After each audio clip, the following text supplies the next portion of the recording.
আমার কোমলমতি কলিজার টুকরো ভাই ও বোনেরা, কথা তো শুনবে না। এরপর কি হবে? এজেন্সি খুঁজবে।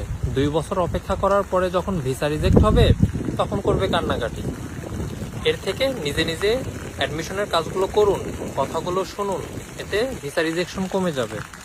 আমি এই ভিডিওতে আপনাকে বলবো আসলে জার্মান এম্বাসি, অস্ট্রিয়ান বা হোয়াটএভার পোল্যান্ড কেন আপনাকে ভিসা দিবে বা কেন রিজেক্ট করবে। সাধারণত ভিসা তখনই দিবে যখন আপনার সুস্পষ্ট এবং নির্ভুল ডকুমেন্টেশন থাকবে, অফার লেটার থাকবে এবং আপনার স্টেটমেন্ট অফ পারপাস একদম সুস্পষ্ট উল্লেখ করা থাকবে আপনি কেন যাচ্ছেন, আপনার উদ্দেশ্য কি এবং আপনি কেন ফিরে আসবেন। অবশ্যই আপনাকে বোঝাইতে হবে যে আপনি মাস্টার শেষ করে, ব্যাচেলর শেষ করে দেশে চলে আসবেন। কেন আসবেন? আপনার পারিবারিক, নিজস্ব বা ক্যারিয়ারের জন্য। আপনি বিদেশে যে জ্ঞানটা নিচ্ছেন দেশের স্বার্থে কাজে লাগাবেন, এই জিনিসটা তাদেরকে বোঝাইতে হবে। এবং পর্যাপ্ত ফাইন্যান্সিয়াল প্রুফ, ভাষা দক্ষতা, ভালো অ্যাডমিশন লেটার।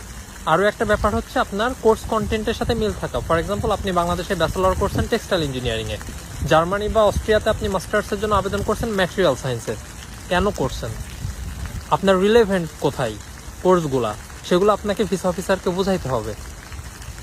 এরপরে আমি বলি এগুলা থেকে পরিত্রাণের উপায় কি। পরিত্রাণের উপায় সাধারণত সবথেকে মোস্ট ইম্পর্টেন্ট যেটা, স্টেটমেন্ট অফ পারপাস। একজনেরটার সাথে আরেকজনেরটা আপনারা যে খোঁজেন, ভাই একটা স্যাম্পল দেন, এটা সবারটা থেকে সবারটা আলাদা হয় সাধারণত। জার্মানির জন্য block account fix, but Austria বা পোল্যান্ডের জন্য আপনার একটা ভালো ফাইন্যান্সিয়াল প্রুফ দেখাইতে হবে। ধরেন কোনো একটা ব্যাংকের আপনি দেখালেন গত 5 মাস ধরে ওটার নিয়মিত ট্রানজ্যাকশন দেখাবেন, ওইখানে 5 থেকে 10 লক্ষ টাকার যে একটা লিমিট সেটা বাড়াবেন, সেটা দেখাবেন, ভালো মানের একটা সলভেন্সি দেখাবেন।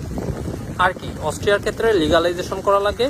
ফেক ডকুমেন্ট তো দিবেনই না, ঠিক আছে। যদি পারেন কিছু জব এক্সপিরিয়েন্স দেখাইতে পারেন, ভালো আইএলটিএস এর স্কোর দেখাইতে পারেন এবং ভালো ইউনিভার্সিটির অ্যাডমিশন লেটার দেখাইতে পারেন। এইগুলাই একমাত্র পারে আপনাকে ভিসা রিজেকশন থেকে বাঁচাইতে।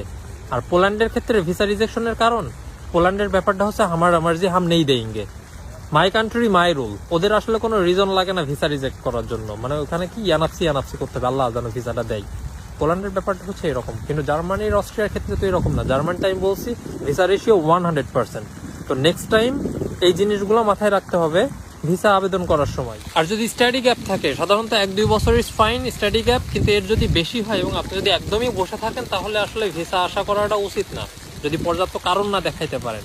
অথবা আপনাকে দেখাইতে হবে কি আপনি কোনো একটা জায়গায় জব করছেন, কোনো একটা জব রেফারেন্স কালেক্ট করবেন। আর সর্বশেষ যে ব্যাপারটা বলবো সেটা হচ্ছে ভিসা ইন্টারভিউ দিতে গেলে, ভিসা ইন্টারভিউতে আসলে অনেক ধরনের কোশ্চেন করে থাকে। সাধারণত আপনার নিজের সম্পর্কে কিছু কোশ্চেন করে, তারপরে কোর্স রিলেটেড কোশ্চেন করে, এরপরে কি কোশ্চেন করে, কতগুলো ইউনিভার্সিটিতে আবেদন করছেন, এই ইউনিভার্সিটি কেন চুজ করছেন, এই সাবজেক্ট কেন চুজ করছেন, এটা কোন সিটিতে আছে, এর আশেপাশে কোনো একটা বড় সিটির নাম বলেন।